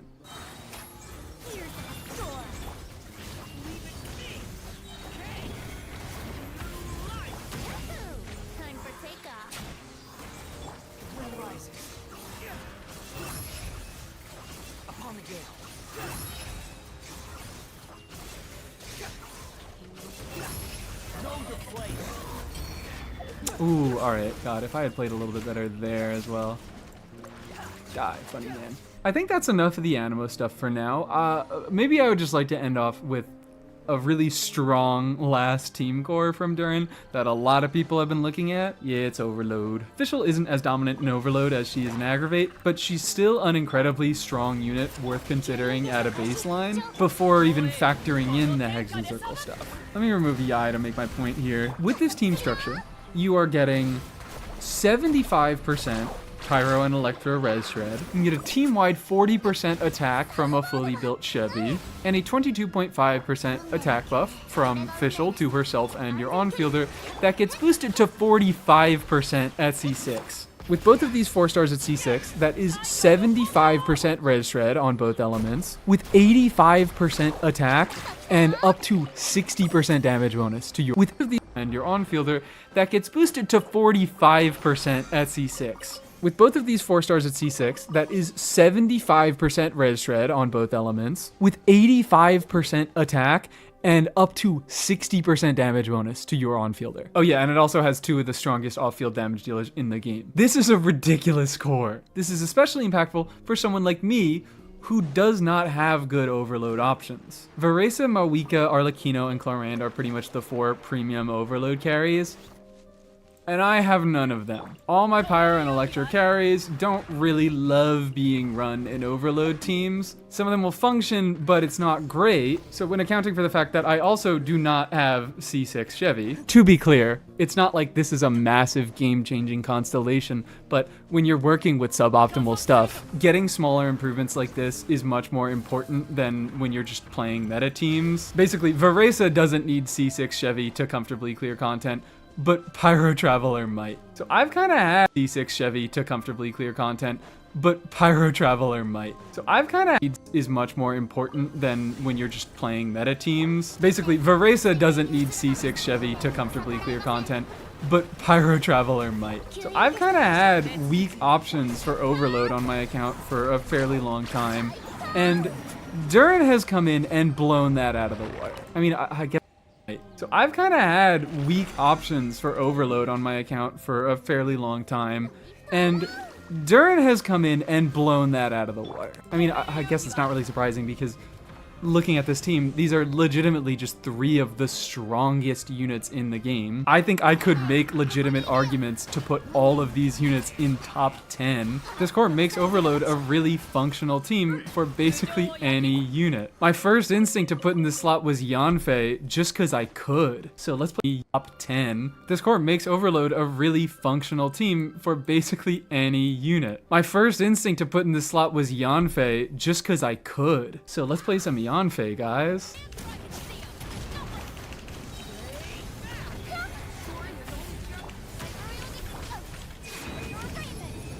Oh, I was supposed to charge attack first so I could use my seals. Sorry, guys. Fake Yanfei fan.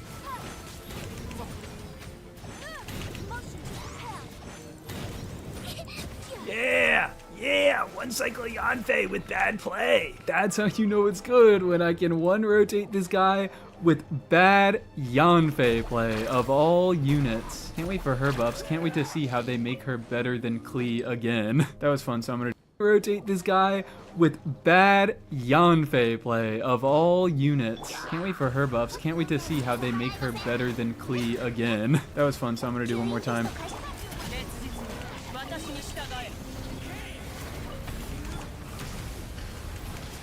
Oh no.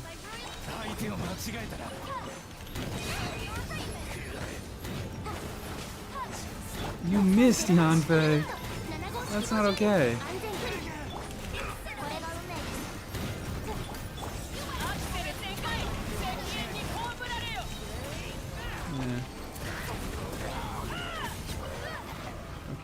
I didn't care to do a Durin burst for that. That was too much work. Yippee, it's fun. It's really strong. It's a lot of numbers going on. It's strong. Damage happens. So okay, yeah, I didn't care to do a Durin burst for that. That was too much work. Yippee, it's fun. It's really strong. It's a lot of numbers going on. It's strong. Damage happens.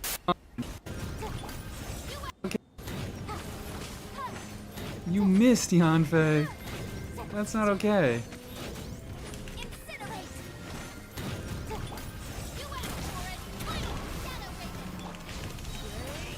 Yeah.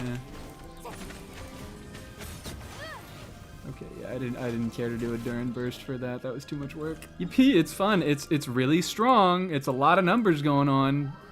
It's strong. Damage happens.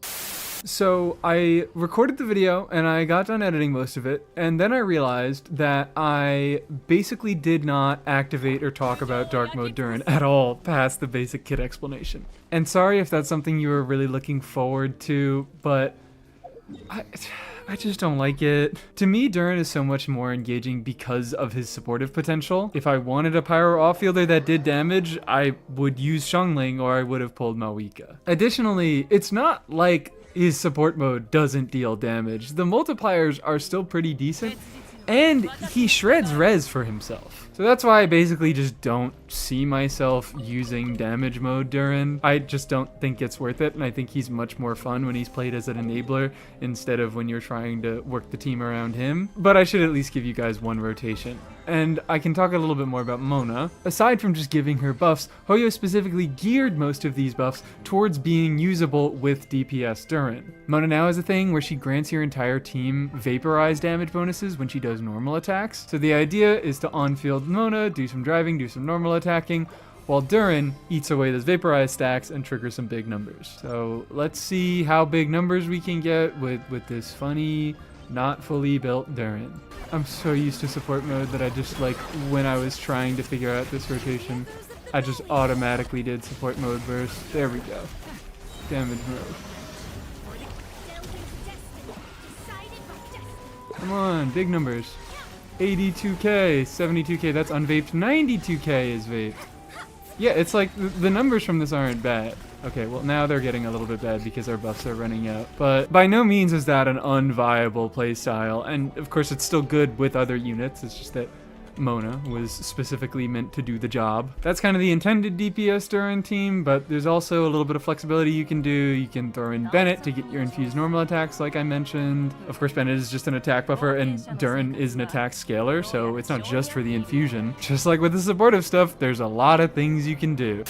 I don't know, is that a good way to end off the video?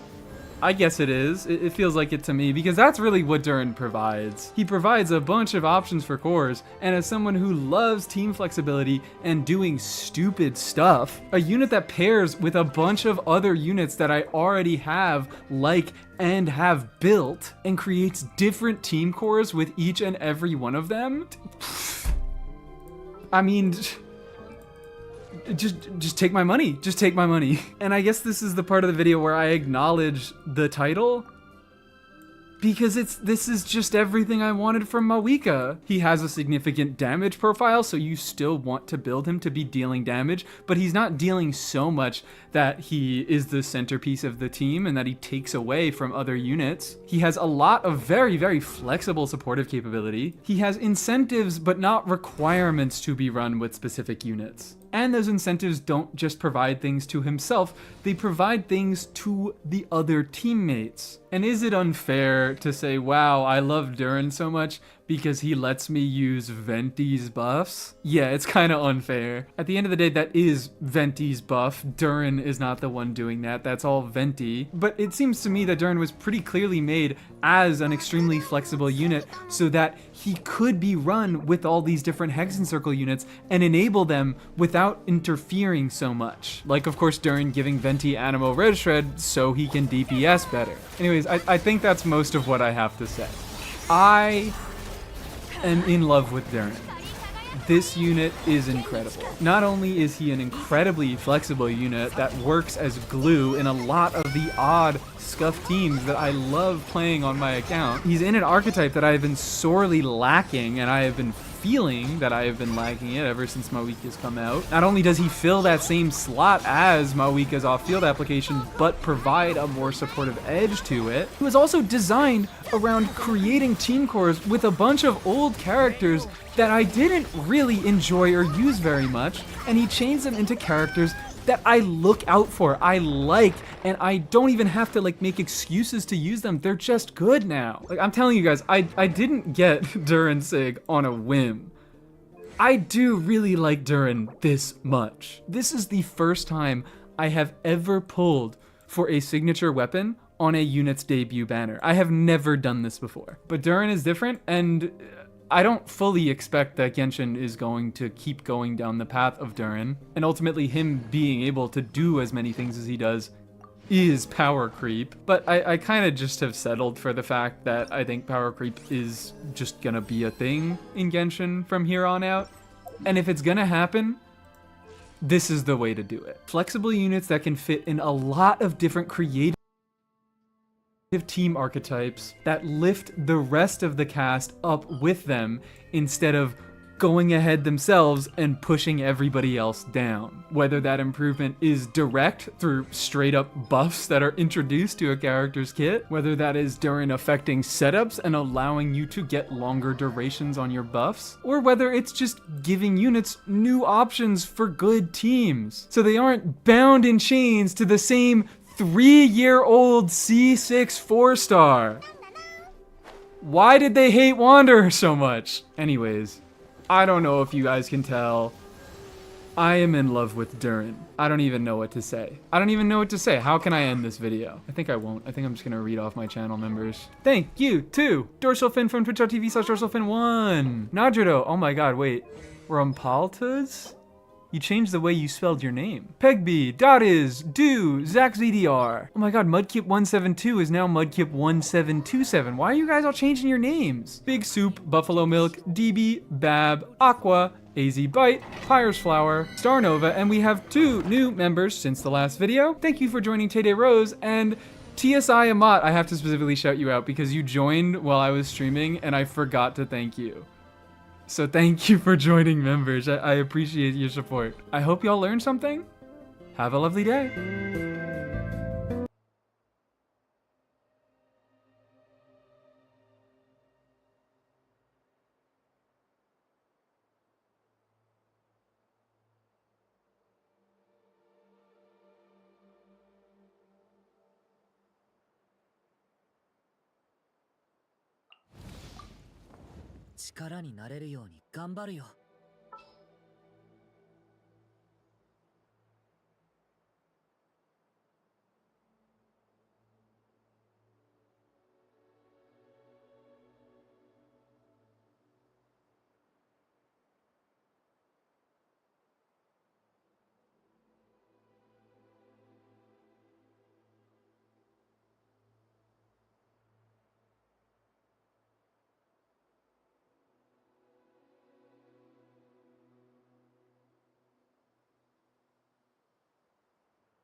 Actually, you know what's really, really funny about that? Oh, I need to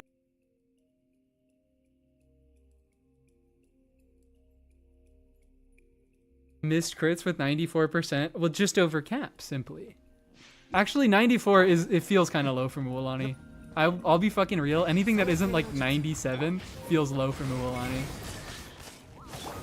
Mualani getting White Durin? Yeah. Well, here's the thing with Mualani teams, because Light Durin mode doesn't shred res for her, it doesn't shred Hydra res, is that Dark mode Durin, Damage mode Durin, still can pull ahead, because if he has enough Pyro to,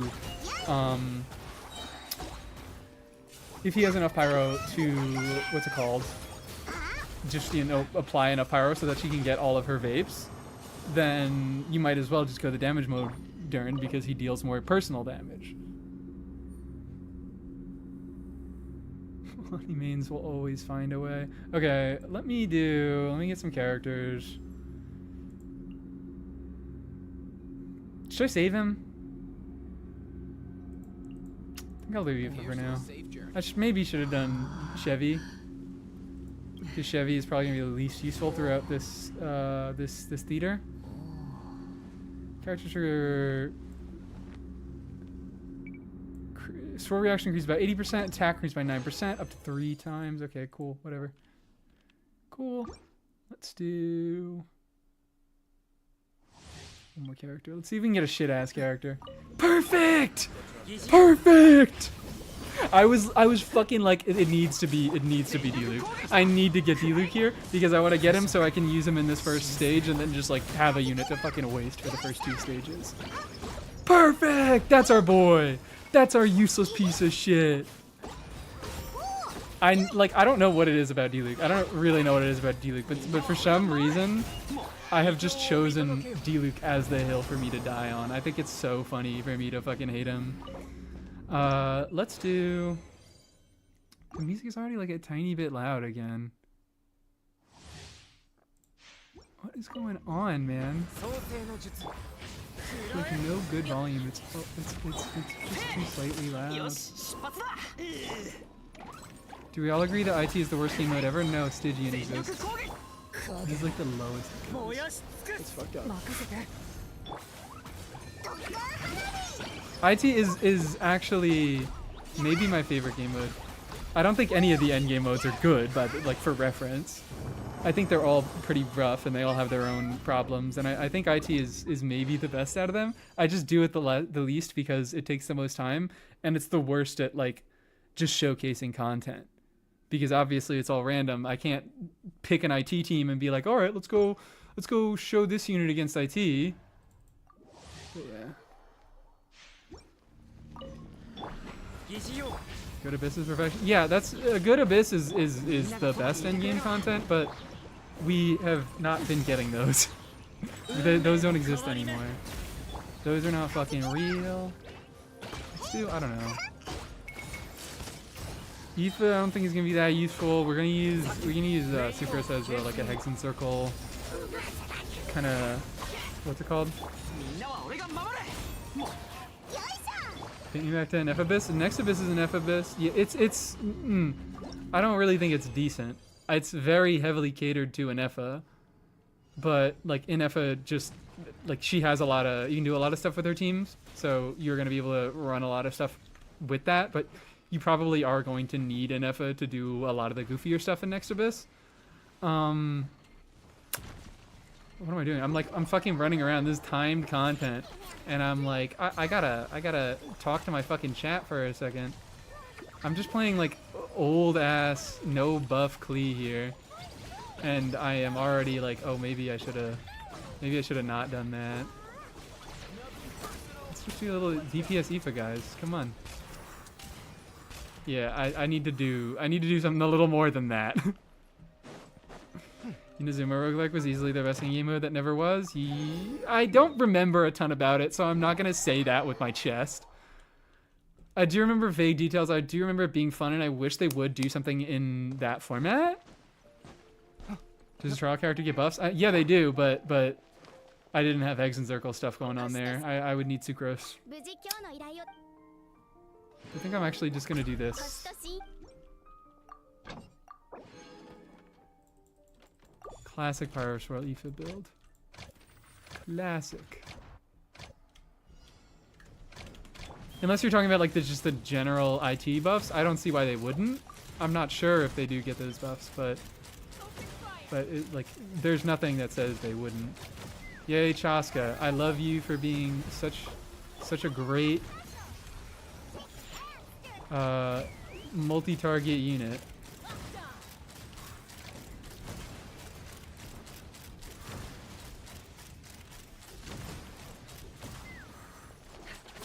Fine, I'll do a fucking full team.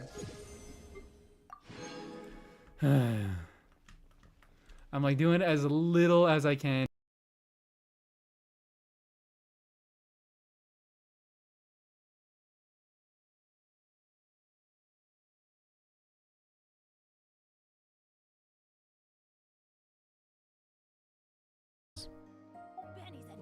Yes, yeah. It was a fun idea. We had to do the same title video. True.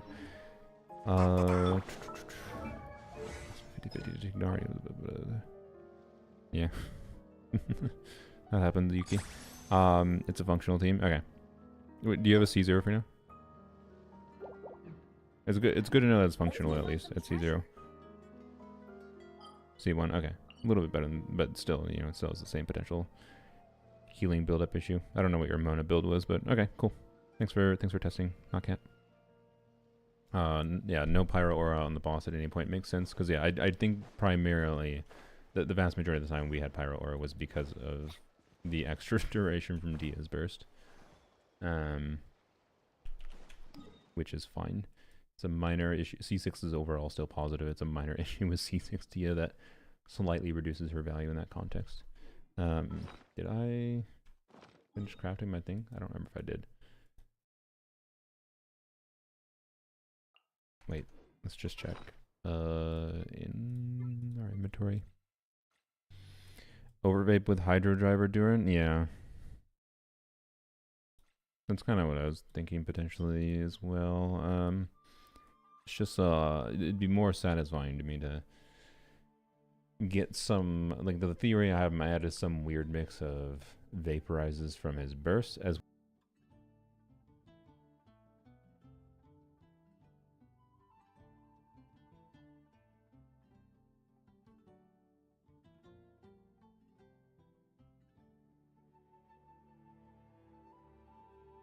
Hi, did I get your attention with the title?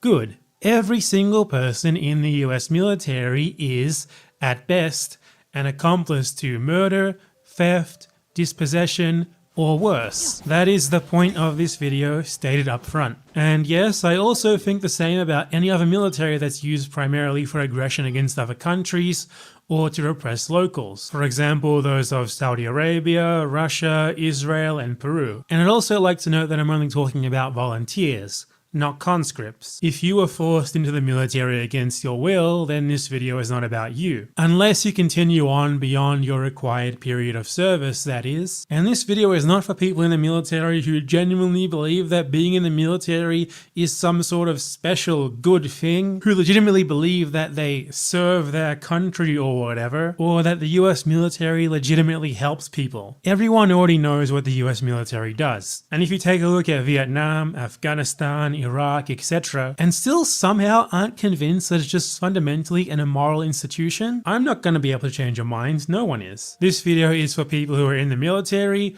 or with family or friends or whatever in it, who are well aware of those things, but who still justify involvement in it. So, with that out of the way, why do I think this? Obviously, it makes more sense to call someone who is involved in direct combat a murderer, but why is, for example, a medic an accomplice to murder? They're not killing anyone, actually they're doing the opposite. They're treating people. Well, that's exactly what makes them an accomplice. Their role is to treat the people who are directly doing the murdering, to help them recover from the wounds that they received from people defending their own lands, so that they can get back to murdering them as soon as possible, or at the very least, helping them get back to their families in one piece. A privilege not afforded to the people who they're there murdering. Either way, you're serving the needs of the murder machine. It needs you there so that it can murder more efficiently, whether you're treating soldiers out in the field or you're a nurse treating soldiers back home. And yes, again, even the latter. The military does not provide medical care and such to return soldiers out of the goodness of their hearts, but because it would reflect poorly on them if they sent soldiers home even more wounded than they already do. That'd get worse PR, less people would join up, etc. Every single action within the military serves its primary function as a murder machine in some way, even the seemingly innocuous ones. You join up but you never get sent anywhere? Well, you were still in reserve, ready to go and murder whenever it was needed, also giving the military more tactical leeway. Disaster relief? To keep the economy running, to keep taxpayer money flowing to the military, and again to foster better public relations. If you see soldiers helping out after a hurricane, you're more likely to think of the military more positively. The same role could easily be undertaken by diverting the military budget to other institutions, such as the fire service, that do not have the overarching purpose of murdering foreigners. So-called humanitarian work? It's to drum up goodwill for the military, in order to facilitate further military action and further murder. Any of these supposedly good things that the US military does could be done elsewhere, without helping to legitimize a murder machine. Join the fire service, join a humanitarian aid organization, whatever. There's no excuse for being in the military. You're a pencil pusher in the bureaucracy? You're there to keep its wheels oiled, to ensure its logistical capacity to murder, to ensure that the murderers are efficiently allocated the incentives and resources that they're given to murder. Let's talk about those incentives too. So you're poor, right? And the military is your only way to go to college. You hate it, but well, that's just how it is, right? Would you drive the getaway car for a murder if it meant that you could pay for college? No? Then why join the military and, at best, be a willing accomplice in murder in order to get ahead? There's no difference aside from the fact that, generally, your victims are foreigners, and it's easy for you to think of them as less than human and less worthy of such consideration. If something like the Iraq or Afghanistan wars took place in the USA, far fewer of you would be trying to justify joining the institution that perpetrated it. Personal benefit does not justify it. If your choice is between helping to murder foreigners or not going to college, then don't go to college. Otherwise, you're making a conscious decision to murder and profiting from it. It's funny to see this argument so much as if it could justify basically anything. If you wouldn't have that chance otherwise, that makes it okay? No. No, it doesn't. Can I somewhat understand the choice? Yeah, sure. Just like I could understand why a poor person might be driven to murder and rob their neighbor. But that doesn't make it okay. They still did something terrible. They still did something heinous. Would their lives materially improve as a result?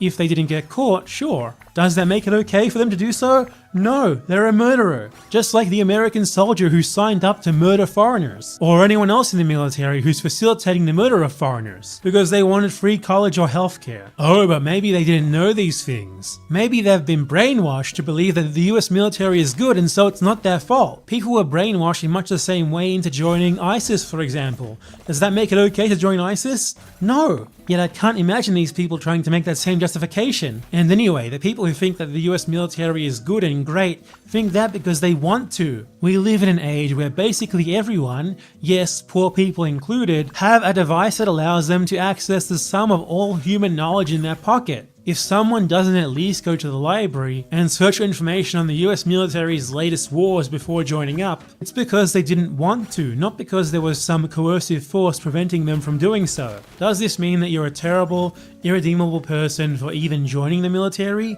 No, of course not at all. Like most criminals, and make no mistake, you are a criminal, you can be reformed. You could, for example, quit right now at the very least. Will this result in hardship for you? Yeah, maybe. But what's worse? Experiencing hardship or actively and consciously participating in mass murder? You should really be incredibly thankful if that's the worst that you're going to deal with, because in a just world you would be facing a court. Now, I know some soldiers or their friends are already writing comments like, but you have a computer, so you're also guilty of that same stuff, because that computer involved exploitation at some point down the line. Buying a computer is obviously not remotely on the same level as literally being directly involved in an institution that is specifically designed from the ground up to murder, and that is presently, at this very moment, being used to murder foreigners as efficiently as possible. This is not a case of you participate in society. Curious. We all participate in society, and there is no ethical consumption under capitalism, that's true. But we're not talking about consumption.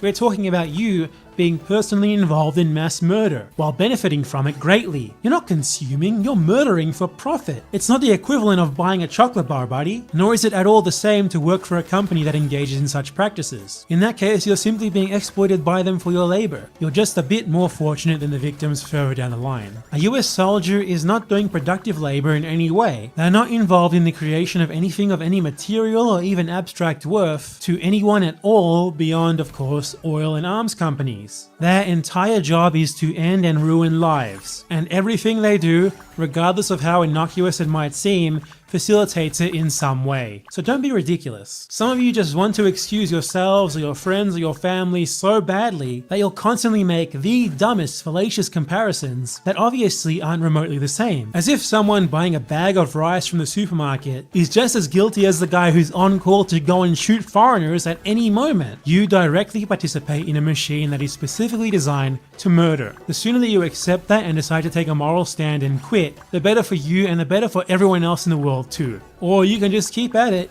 keep knowingly profiting from facilitating murder or murdering yourself, but at least stop lying to yourself and others about it.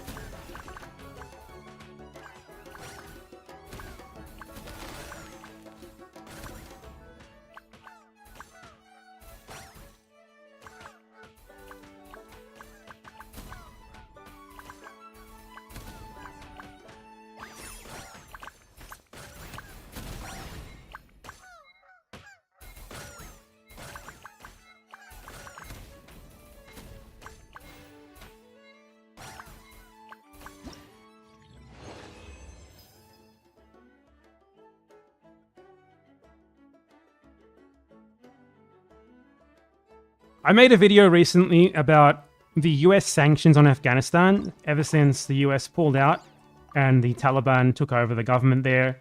The US immediately implemented sanctions onto the Taliban that have been causing massive abject misery there, and basically everyone, including like liberal NGOs and shit, are saying that this is going to result in starvation. Okay, I'll provide sources for that, very easy, don't worry. I actually source the things that I talk about, even when I'm streaming. You know, a lot of people can't really seem to do that. But 1 million Afghan children could starve this winter. Are US sanctions to blame? Partly as a result of US policy, Afghanistan's economy is expected to contract by 30%. So I've been over this before. I don't want to go over it in too much depth, but the fact of the matter is that the US have sanctioned Afghanistan, isolated it from the world financial system.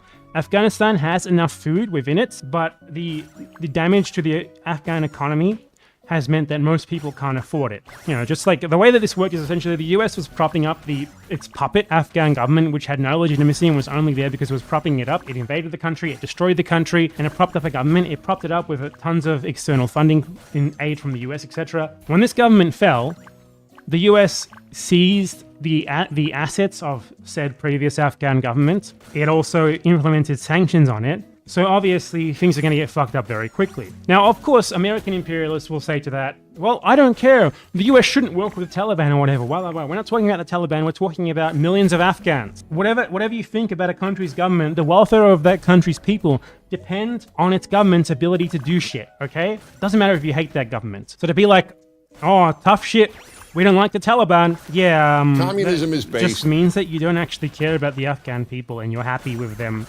dying, as long as the government that rules over them isn't the one that you support.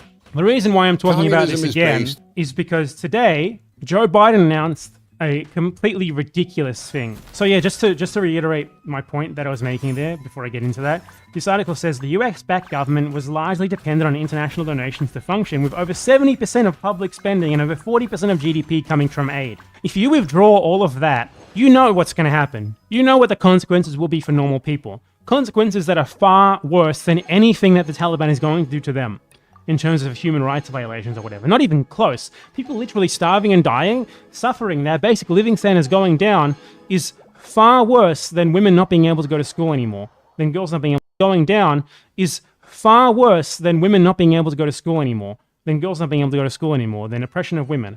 I'm sorry, because women are going to die because of this. They're not going to be able to buy fucking bread. They're going to live in even more squalor because of this.